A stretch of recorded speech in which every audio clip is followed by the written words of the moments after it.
J'ouvre notre second débat direction l'Italie de Giorgia Meloni, la présidente du Conseil qui sort renforcée des élections européennes et reçoit le sommet du G7. On en parlait dans les Pouilles. Applique-t-elle vraiment une politique d'extrême droite? Pratique-t-elle un double langage? Policée en Europe, radicale en Italie? Et puis sert-elle de modèle au Rassemblement national dans l'hypothèse d'une arrivée de Jordan Bardella à Matignon? Avant d'en débattre, on voit comment la chef du gouvernement italien se comporte sur la scène internationale avec Cécile Sixou.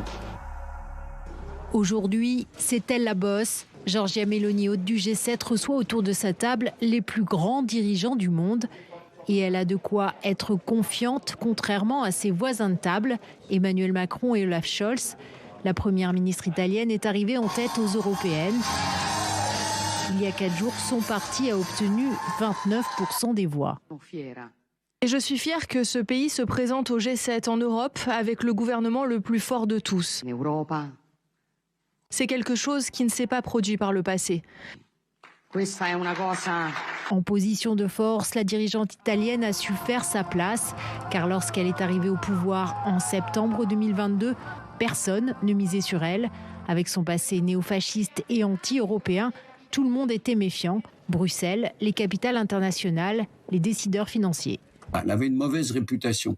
D'ailleurs, elle le disait elle-même. Et toute son opération, à partir d'octobre 2022, a été justement une grande opération de séduction des milieux politiques, économiques, financiers, européens et internationaux, pour apparaître comme quelqu'un peut-être plus pro-européen qu'on ne le pensait généralement.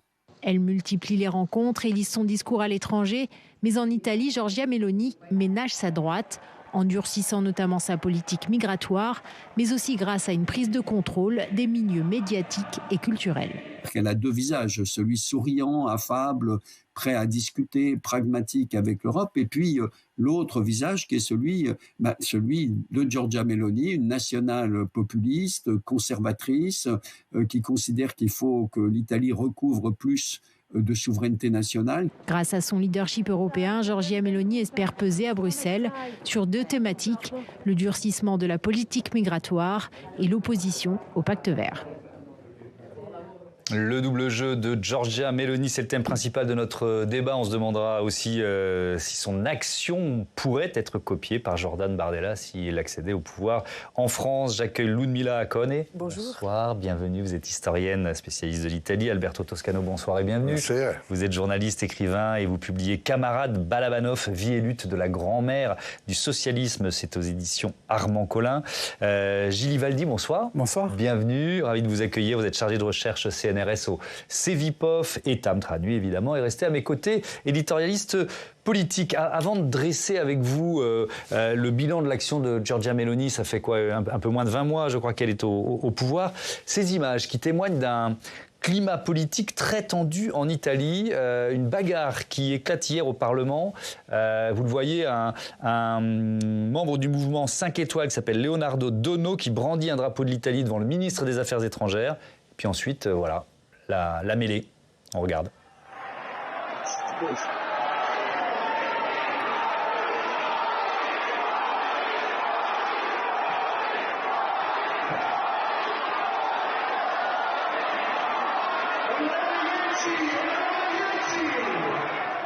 Il débattait d'un projet de loi, proposition de loi sur l'autonomie différenciée des régions, sujet qui est porté par Giorgia Meloni et qui est souvent source de conflits. Ludmila Acone, il y a certains députés de la coalition de Meloni, coalition de droite extrême droite, qui auraient même fait des saluts fascistes, oui, c'est ça? Absolument. Ils ont fait le signe de la Decima Mas, qui est un contingent de la République sociale italienne qui s'est entaché, après l'armistice de 1943, qui s'est entaché de crimes et de répression sauvage contre les résistants. Donc c'est vraiment quelque chose de très très fort. Et donc faire ce geste, vous voyez, aujourd'hui par exemple, au Parlement, ça a continué, la protestation. Et il y a des députés de l'opposition qui ont chanté Bella Ciao. Et là, à ce moment-là, un membre de la Ligue a dit que... Donc la Ligue, c'est l'un des partis au pouvoir avec Meloni. Qui a agressé donc, le député à 5 étoiles. Il a dit, il vaut mieux le Decima Mas, qui est quelque chose qui a été anticonstitutionnel, constitutionnelle, que Bella Ciao, qui est un chant de la résistance, qui est le fondement de la Constitution italienne. Donc vous voyez qu'il y a, il y a des dissonances quand même sur des questions fondamentales qui ne sont pas anodines. Alberto Toscano, Giorgia Meloni, elle est dans une stratégie de normalisation, de dédiabolisation depuis qu'elle est au pouvoir. On imagine que cette séquence lui déplaît. Comment vous l'analysez? Cette séquence a été provoquée par des députés de la Ligue de Matteo Salvini et des 5 étoiles, parti d'opposition populiste. Et le paradoxe, c'est que ces deux partis, la Ligue et les 5 étoiles, il y a 5 ans, étaient ensemble au gouvernement.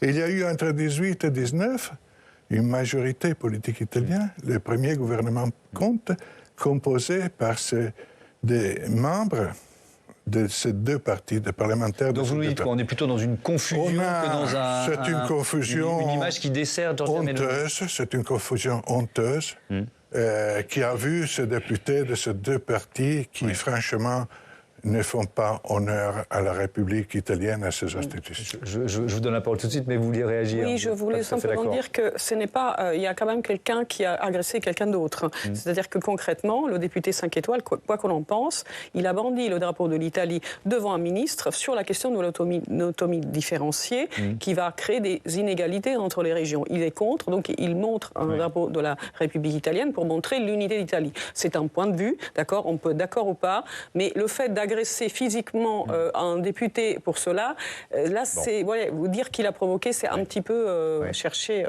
Oui. Voilà. C'est quoi, Gilles Ivaldi, révélateur de ce climat de tension politique en Italie? Parce qu'on ne voit pas ces images-là tous les jours, heureusement, là-bas. Est-ce que c'est aussi lié au résultat des élections européennes? C'est-à-dire que les oppositions à Giorgia Meloni qui ont quand même perdu l'élection. En l'occurrence, ce n'est pas l'opposition, c'est la Lega de Salvini qui est en perte de vitesse. Il faut se rappeler qu'en 2019, c'est Salvini qui était le grand gagnant des élections européennes, 34%. Il était le leader incontesté, notamment à Identité et Démocratie. Et là, effectivement, il s'est fait doubler par Giorgia Meloni de manière assez importante. Et je pense qu'il s'est beaucoup radicalisé pendant la campagne des européennes. Et il y a peut-être un petit peu d'énervement dans ses rangs. Et clairement, c'est le moins qu'on puisse dire quand on voit les images. C'est le moins qu'on puisse dire. Ouais. Et ce qui s'est passé là, oui, je pense que ça traduit en partie ça. Quand même, l'enjeu du départ, c'est l'autonomie. Ouais. Or, pour les gens de la Ligue, il ne faut pas oublier que la Ligue, elle vient quand même de la Ligue du Nord, qui était un parti sécessionniste. Donc, c'est un enjeu qui est extrêmement sensible. Donc, il y a un petit peu le mélange. Enjeu sensible, un peu peut-être d'énervement, et ça donne effectivement ces scènes qui sont assez... D'ailleurs, l'autre parti qui a participé à cette scène honteuse au Parlement, c'est les 5 étoiles, c'est-à-dire l'autre parti qui a perdu les élections européennes. Mais ils ont moins perdu que ça. Ce sont les deux partis. Ça nous rassure de voir qu'il y a aussi des tensions politiques en Italie. Enfin, les populistes parfois ne s'aiment pas entre eux. On va s'intéresser à ce sommet du G7, évidemment, qui s'est ouvert aujourd'hui en Italie, dans les pouilles, Italie, États-Unis, Royaume-Uni, France, Allemagne, Canada, Japon et Union européenne, qui d'ailleurs ont été rejoints par le président ukrainien Volodymyr Zelensky dans un complexe hôtelier à Borgo Egnazza. Est-ce qu'on peut dire, on voit ces images, Ludmila Konek, que c'est un peu, allez, j'y vais, l'heure de gloire internationale de Giorgia Meloni? Oui, elle a toujours essayé, dès le départ, de se dédiaboliser et de montrer une stature internationale, et notamment pour essayer d'élever un petit peu le débat et pour faire oublier son passé et celui des personnes qui l'ont fait élire. Donc, par exemple, le soutien d'Ursula von der Leyen, le soutien de Trump et puis de Biden ensuite. Donc, vous voyez, c'est cette volonté de donner une stature internationale, de montrer que l'Italie, finalement, joue un rôle majeur, et c'est son objectif. Oui, et que l'Italie reste un interlocuteur respecté, d'une certaine façon, sur la scène internationale, alors qu'on pouvait se poser peut-être la question à son arrivée au pouvoir?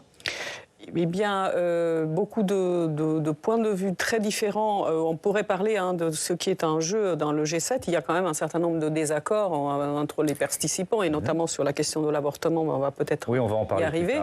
Donc, il y a une volonté de montrer une cohésion, d'essayer... Tous les participants, tous les pays participants à ce G7 sont quand même en perte de vitesse et ont eu quand même quelques soucis aux dernières élections. Donc, il y a un peu de... Oui, elle arrive au réolé d'une victoire, alors qu'effectivement, Olaf Scholz d'un côté, Emmanuel Macron de l'autre. C'est beaucoup plus difficile d'arriver avec un grand sourire. Gilles Ivaldi, est-elle devenue fréquentable, Giorgia Meloni, sur cette scène internationale? Et si oui, pourquoi ou comment? Juste peut-être pour bien comprendre la différence, et notamment par rapport au RN en France. Oui. Giorgia Meloni, son parti, il vient d'un parti qui est intégré à la coalition de droite depuis 30 ans. Oui. En fait, l'alliance droite-extrême droite qu'on commence à percevoir ici en France, elle existe depuis 30 ans en Italie. Donc en fait, C'est juste dans l'équilibre, c'était le parti de Berlusconi qui dominait. Voilà. Et c'était Forza Italia qui était le parti dominant, qui était un parti populiste mais néanmoins relativement mainstream et fréquentable. D'ailleurs, tous ces gens-là étaient au PPE, au niveau européen, dans le parti conservateur. Et en fait, elle a gagné les élections de 2022, elle est devenue le pôle dominant, mais sa légitimité, elle l'a déjà dès le départ, à la fois au niveau national, parce qu'elle est membre d'une coalition qu'on appelle de centre-droit en Italie, et au niveau européen, parce qu'en fait, elle vient du PPE. C'est intéressant ce que vous dites. En Italie, on parle d'une coalition de centre-droit, et nous, on continue de dire extrême-droite. Donc, on est à côté de la plaque? Non, parce que... chaque pays a son langage. Oui, non, mais ça m'intéresse d'avoir votre retour. C'est Meloni et Salvini. Alors, pardon, j'ai pas entendu votre question. Oui, donc voilà, je voulais l'extrême droite en Italie, ça reste Meloni et Salvini et le reste voilà, et Forza Italia. Traditionnellement, en italien, quand on dit la destra, on parle de l'extrême droite, et les autres, ils se font appeler le centre. Vous voyez, ou à la limite, on peut dire centre droit, mais droite, c'est un mot qui ne me plaît pas. Oui. C'est assez révélateur ce que vous nous dites. Alberto Toscani. Avec Mussolini aussi, la destra. Giorgia Meloni, fréquentable aussi parce qu'elle a lissé son discours, notamment sur l'Europe et en Europe. Oui, Qu'est-ce que c'est ce discours? Fréquentable parce qu'elle a été élue démocratiquement. Tout simplement. Et nous sommes dans une démocratie. Quelqu'un qui est élu démocratiquement est légitimé dans son pouvoir. Ensuite, Giorgia Meloni a en Europe un projet évident, à mon sens, et c'est celui de désenclaver l'extrême droite pour nouer un dialogue avec les populaires européennes, c'est-à-dire la droite classique traditionnelle. Elle veut participer à la naissance de nouveaux d'équilibre nouveau sur le plan européen. Donc c'est là qu'elle a une relation intense avec Ursula von der Leyen. Ursula von der Leyen, la présidente de la Commission européenne. On fera un chapitre consacré aux alliances, justement, au sein du Parlement européen dans un instant. Mais je reste sur ce G7 avec un enjeu, chef d'État de gouvernement réunis, notamment pour un accord sur l'octroi de 50 milliards de dollars à l'Ukraine grâce à des avoirs russes qui sont gelés, les intérêts de ces avoirs, accord qui a été annoncé il y a quelques minutes en cette fin d'après-midi de jeudi par le chancelier allemand Olaf Scholz. Giorgia Meloni, on se pose dans ce débat la question d'un double jeu de Giorgia Meloni, Ludmila Akoné. Est-ce que sur cette question de l'Ukraine, elle a pivoté? Totalement. Totalement, parce que si l'on entend les déclarations qu'elle avait fait même avant la campagne électorale, qui étaient parfois même frontalement anti-américaine, il y a eu effectivement un changement tout à fait notable. Et il y a la volonté de s'insérer dans une politique européenne, dans des financements quand même aussi européens, parce qu'il faut montrer patte blanche dans ce cas-là. Et voilà. Mais que disait-elle, pardon de vous interrompre, que disait-elle de Vladimir Poutine? Quel était son niveau de... je sais pas, d'admiration, d'affiliation à Vladimir Poutine? C'était pas, elle a vraiment pas. C'est plutôt Salvini qui avait une position pro-Poutine. Elle a eu des prises de position assez anti-américaines, assez voilà, contre une certaine politique occidentale par certains moments qu'elle a considérée comme trop dominante. Elle a eu des accents de ce type, mais elle s'est modérée par la suite. Voilà. Tam, on va s'intéresser à cette image internationale de Giorgia Meloni qui, on l'a dit, s'impose comme un partenaire assez constructif en Europe, mais a-t-elle vraiment changé? Oui, voilà. Elle qui disait vouloir faire tomber l'Union européenne en 2019, est-elle vraiment devenue pro-européenne? Celle qui voyait dans l'euro un esclavage et en Poutine un défenseur des valeurs traditionnelles, a-t-elle vraiment tourné la page? Alors, vu de France, étant donné l'actualité des derniers jours, ça n'étonnera personne de virer sa cutie au gré des circonstances électorales. On a vu combien les dirigeants politiques ont des projets plastiques susceptibles d'embrasser de nouveaux contours lorsqu'il s'agit de gagner des électeurs. Vous dites ça joliment, effectivement. C'est très très bien tourné. Mais pour ce qui est de Giorgia Meloni, elle n'a pas besoin de... non, elle n'en a pas besoin. Elle a été confortée par les dernières élections européennes en passant, je le rappelle, de 6,4% à 28,9% entre 2019 et 2022. 2024. Elle fait non seulement partie du club des dirigeants européens, mais elle est en pleine forme, contrairement aux deux éclopés du scrutin que sont Emmanuel Macron et Olaf Scholz, avec qui elle est actuellement en réunion. Malgré cela, elle va poursuivre certaines contentions et notamment ménager le PPE, car le groupe dont elle fait partie au niveau du Parlement européen, ECR, n'a pas eu le même succès.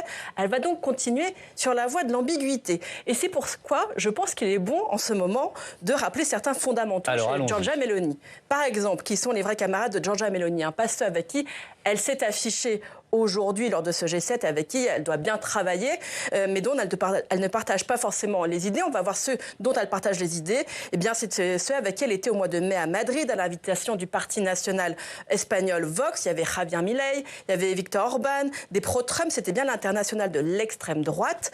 Et à ce meeting, Giorgia Meloni a d'ailleurs eu ces mots. Elle veut changer l'identité de l'Europe. Plus question de la détruire, mais elle souhaite la changer de l'intérieur. Dans quel sens ? Là, on va regarder ce qu'elle fait en Italie. Alors non, elle n'a pas installé le blocus naval contre les migrants. C'était pas possible. C'est pas non plus la banqueroute en Italie.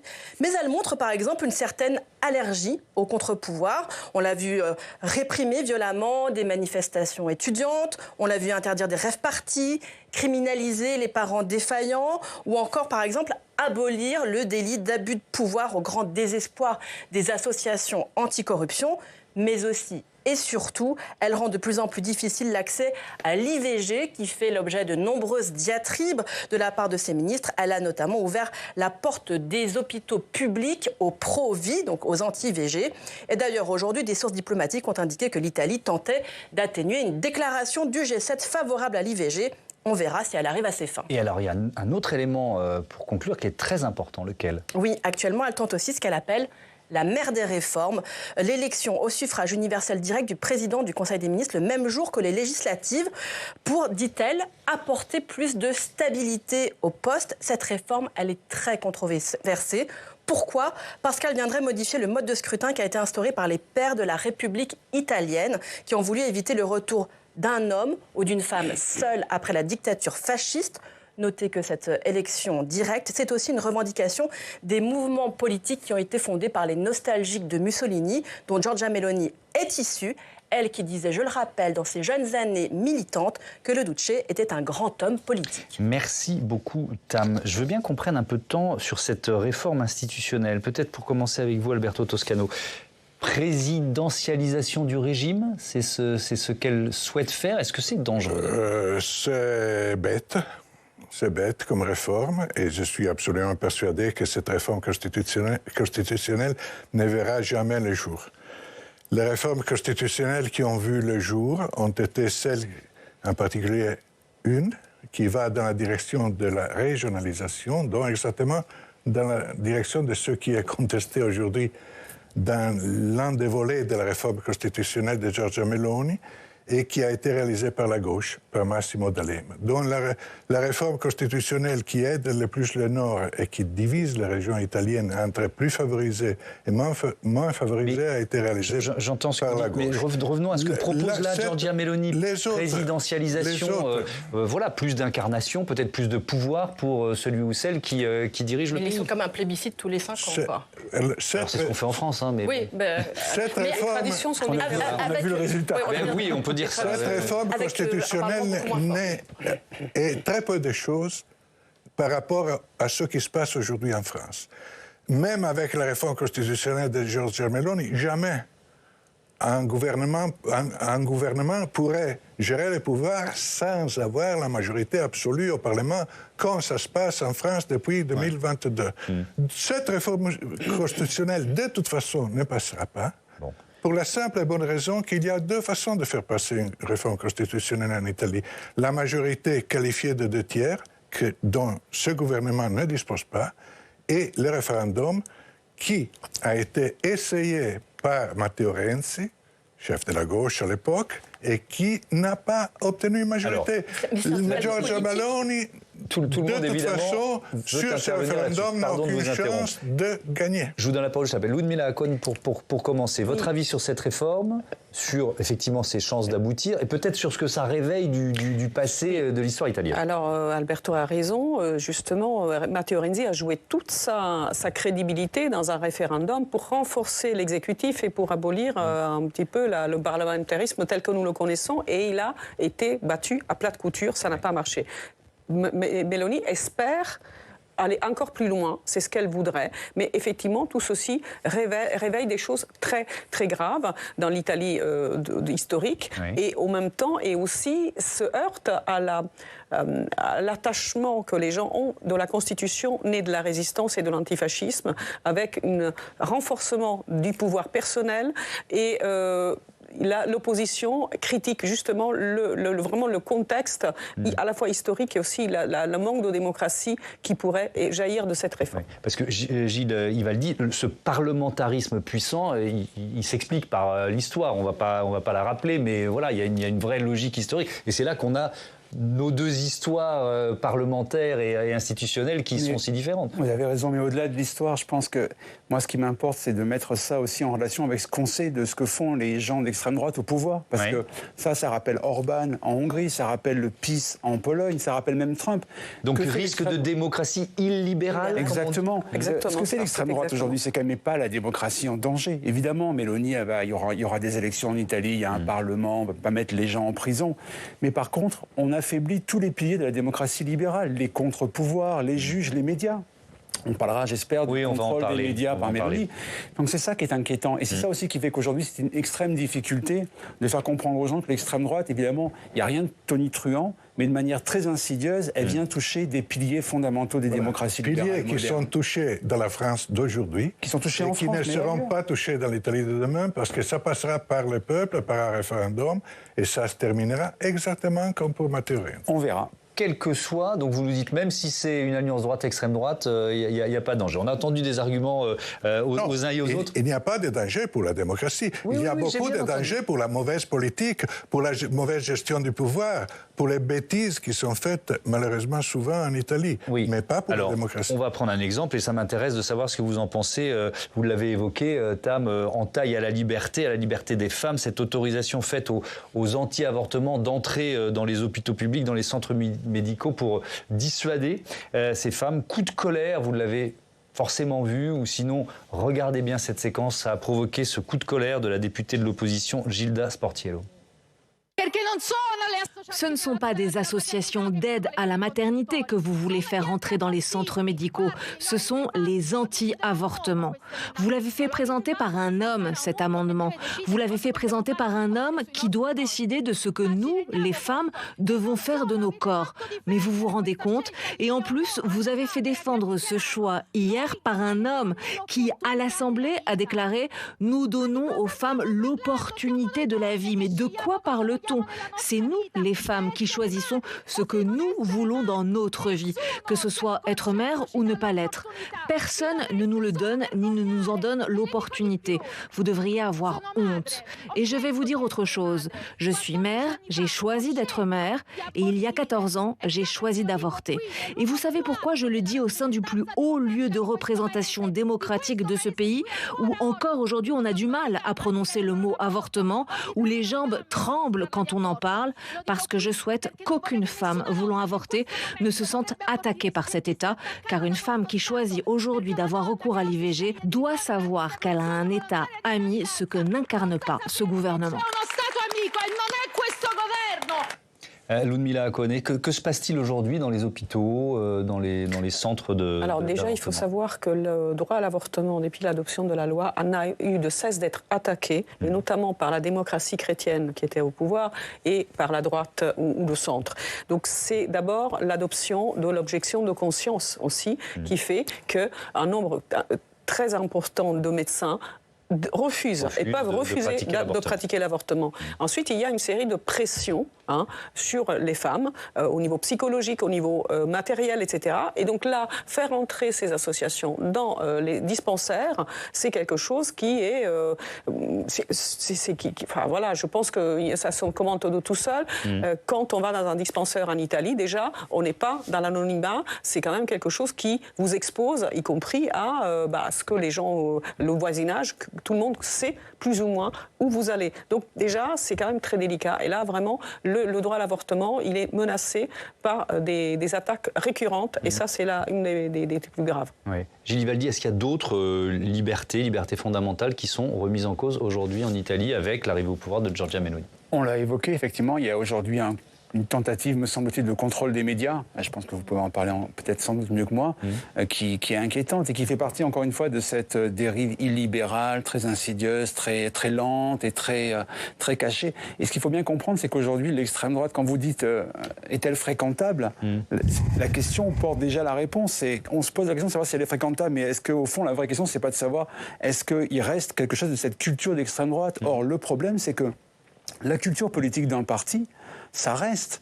On ne change pas de culture politique du jour au lendemain. Aujourd'hui, le RN peut nous dire qu'il n'est plus contre l'Europe. Ils ont passé 40 ans à nous dire que l'Europe, c'était le pire des maux. Donc voilà.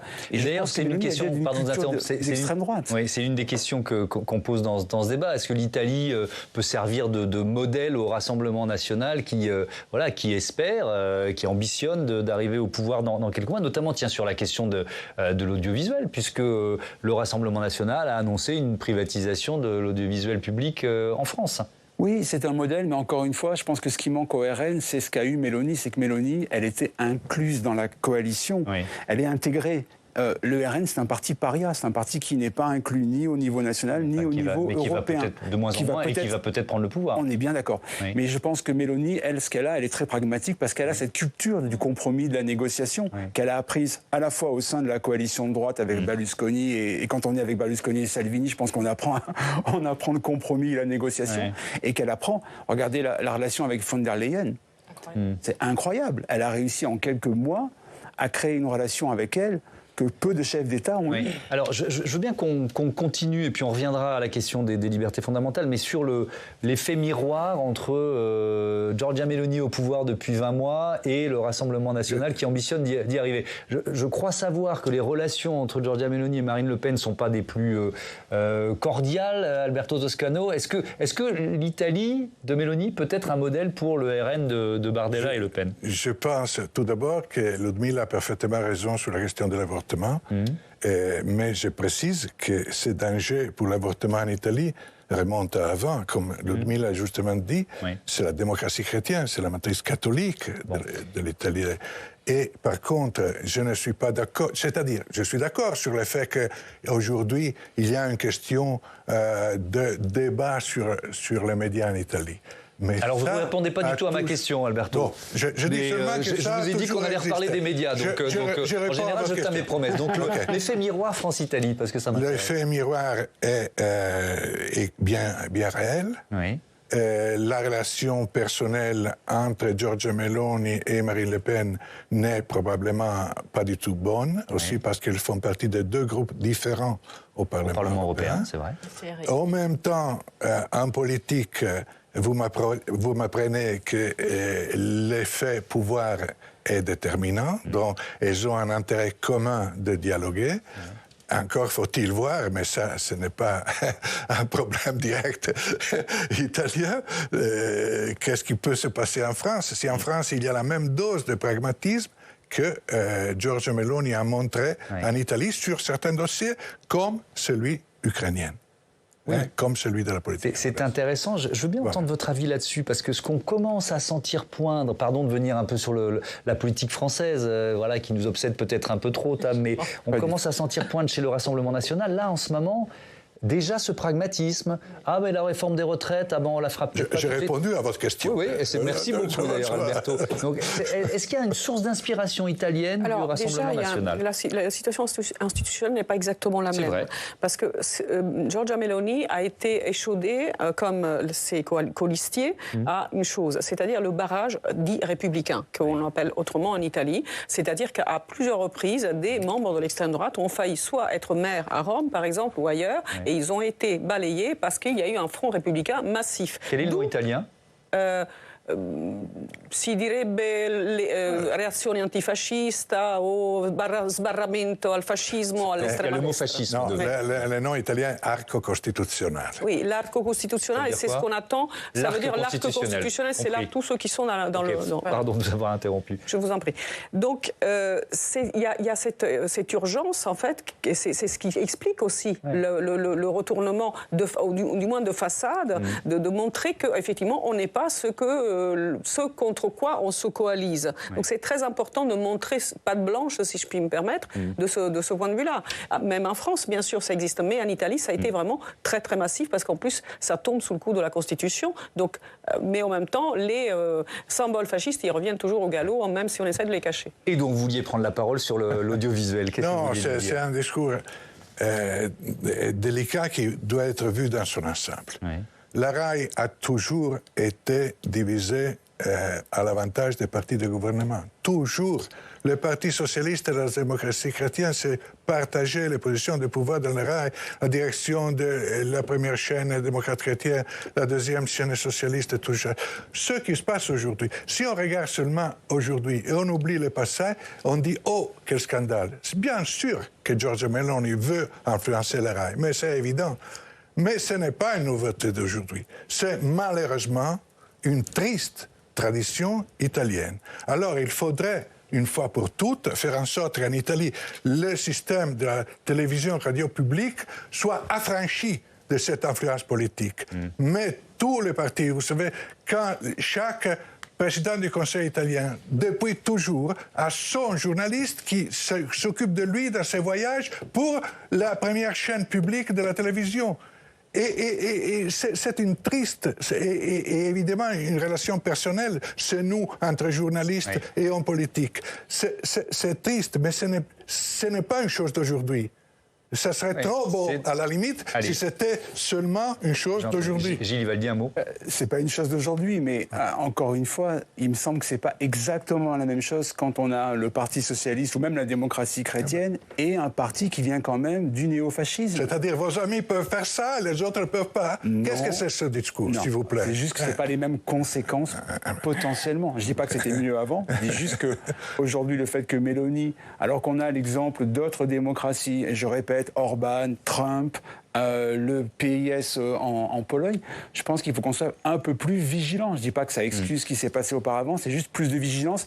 Et j'ai peur que le fait de mettre tout sur le même plan nous fasse perdre de vue, parce que c'est le risque. Aujourd'hui, on finit par nous-mêmes normaliser l'extrême droite et accompagner sa normalisation. Et moi, je pense aujourd'hui que, vu l'instabilité en Europe et vu la poussée de ces mouvements un peu partout, un peu de prudence serait de mise. Voilà. Alors, on a entendu vos arguments à l'un et à l'autre sur cette question d'une éventuelle prise en main, on va dire, de l'audiovisuel par Giorgia Meloni, qui nous met en miroir la question de la privatisation de l'audiovisuel public en cas d'arrivée au pouvoir de Jordan Bardella et du Rassemblement national. Il y a un thème dont on n'a pas encore parlé et qui est quand même central. Quand un parti de droite, extrême droite, prend le pouvoir, que ce soit en Italie ou en France, c'est la question de l'immigration, évidemment. En avril dernier, en Tunisie, la présidente du Conseil, Giorgia Meloni, plaide pour une nouvelle approche à l'égard de l'Afrique, notamment sur le dossier migratoire. On l'écoute.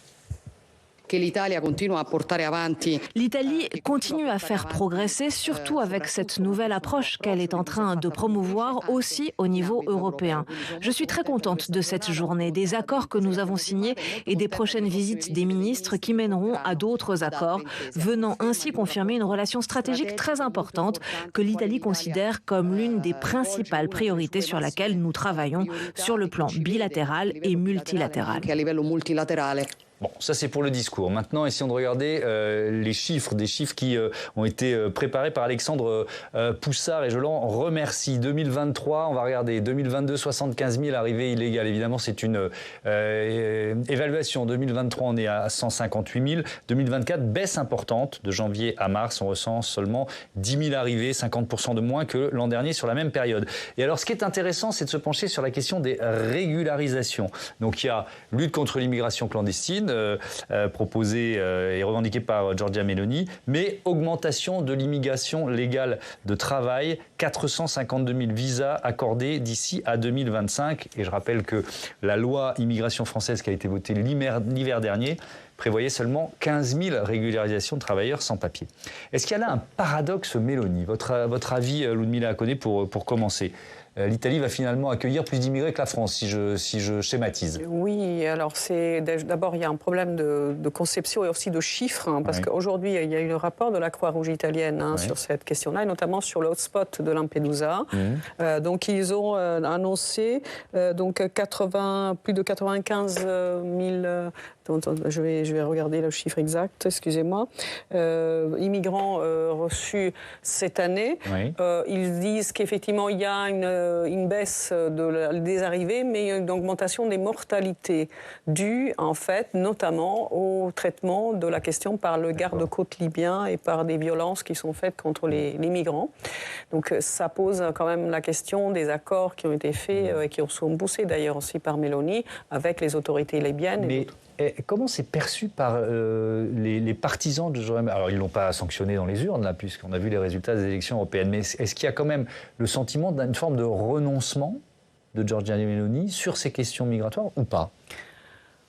Je pense que les Italiens sont accablés, comme tout le monde, par des questions liées à la crise économique internationale, par les crises politiques successives.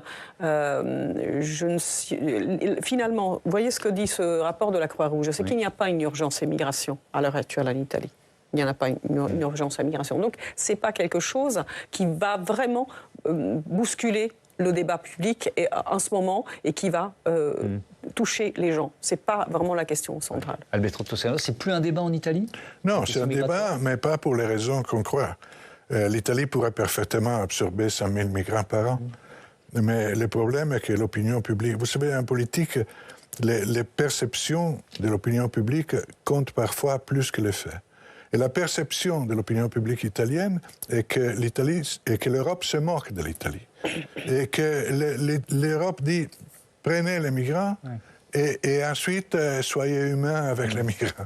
Faites le travail à notre place. Donc, les Italiens ont cette sensation extrêmement désagréable d'être objet d'un comportement malhonnête et hypocrite de la part de l'Europe entière à leur égard. Oui, mais Giorgia Meloni se fait élire en disant blocus naval et finalement, elle va signer 450 000... Elle a complètement changé de ligne, complètement. Mais elle a changé de ligne pas que sur ça. Et sur d'autres choses, sur l'Ukraine, sur d'autres choses. On en revient au pragmatisme dont vous parliez tout à l'heure, Tam. Oui, Gilles a dit, je me posais cette question. Est-ce que c'est pas aussi quelque chose que l'on a vu, vous faisiez le parallèle avec Viktor Orban, lui aussi, par exemple, il a fait de l'immigration de travail. On a vu de plus en plus de ces gouvernements d'extrême droite qui ont tous été forcés d'être pragmatiques et montrer qu'ils avaient ce besoin d'immigration. Je pense que vous avez raison, c'est au-delà même des gouvernements. Je pense que c'est la politique de l'Union européenne. L'Union européenne, depuis 30 ans, elle essaye d'avoir une politique migratoire à la fois de contrôle, de sécurité, d'externalisation aussi, parce que ce qui se passe avec l'Italie, c'est le paradigme européen. C'est-à-dire qu'on donne à des pays comme la Turquie en 2016, la Libye, maintenant la Tunisie ou l'Égypte, on leur donne le soin de s'occuper des migrants. Donc c'est un paradigme européen. Avec les conséquences que l'on connaît évidemment. Et parallèlement, on sait que l'Europe, et l'Italie, qui est un pays vieillissant parmi les plus vieillissants, a besoin d'une immigration de main-d'œuvre, une immigration à l'avenir. Et c'est ce dilemme-là que tous les États européens essayent d'affronter. Et selon les situations, il y a plus ou moins de démagogie et de jeu de rôle. Mais la réalité, c'est ça, c'est le paradigme européen. Et ce que fait Meloni, c'est simplement qu'elle se cale dans le moule européen, elle externalise, et elle régularise pour répondre aux besoins de main-d'œuvre. C'est ce que dit par ailleurs ce rapport de la Croix-Rouge, c'est aussi que finalement, l'immigration n'est pas une émergence, comme on dit en italien. C'est une question structurelle qui peut être gérée avec organisation et planification. Le problème, il est là, c'est-à-dire qu'on a utilisé l'immigration comme garde-fou pour faire peur aux gens, pour faire des campagnes électorales. Ce n'est pas le problème réel qui accable l'Italie à l'heure actuelle. Et les gens, ils s'en rendent compte. Et les entreprises, elles vont chercher les immigrants. même si, évidemment, on pourrait faire une politique d'emploi, mais pour tout le monde. Mais les entreprises demandent des immigrés, ils demandent de l'immigration, de façon très claire. Dernier thème, il nous reste quelques minutes, ça s'est passé très rapidement, mais parce que j'ai promis qu'on en parlerait, le poids de Giorgia Meloni en Europe, notamment de ses eurodéputés au Parlement. Écoutez-la pendant la campagne des élections européennes. Voilà ce qu'elle dit, son objectif, sa stratégie pour Bruxelles. Pour nous, l'objectif est bien clair. Nous voulons faire à Bruxelles ce que nous avons fait à Rome il y a maintenant 1 an et demi. On se trouve à un tournant, c'est comme si nous étions face à un référendum entre 2 visions opposées de l'Europe. D'un côté, celle idéologique, centralisée, nihiliste, toujours plus technocrate et toujours moins démocratique. De l'autre, notre Europe, concrète, courageuse, fière et qui n'oublie pas ses racines. Car elles définissent qui nous sommes, dans le temps comme dans l'espace. Elles nous aident à nous orienter dans l'obscurité de la peur. Alors pour l'instant, le Rassemblement national de Marine Le Pen et Fratelli d'Italia de Giorgia Meloni ne siègent pas dans le même groupe au Parlement européen. Est-ce que ça pourrait changer ? Oui, je pense que ça va changer parce qu'il y a effectivement une tendance de fond en Europe qui est la normalisation de ces partis.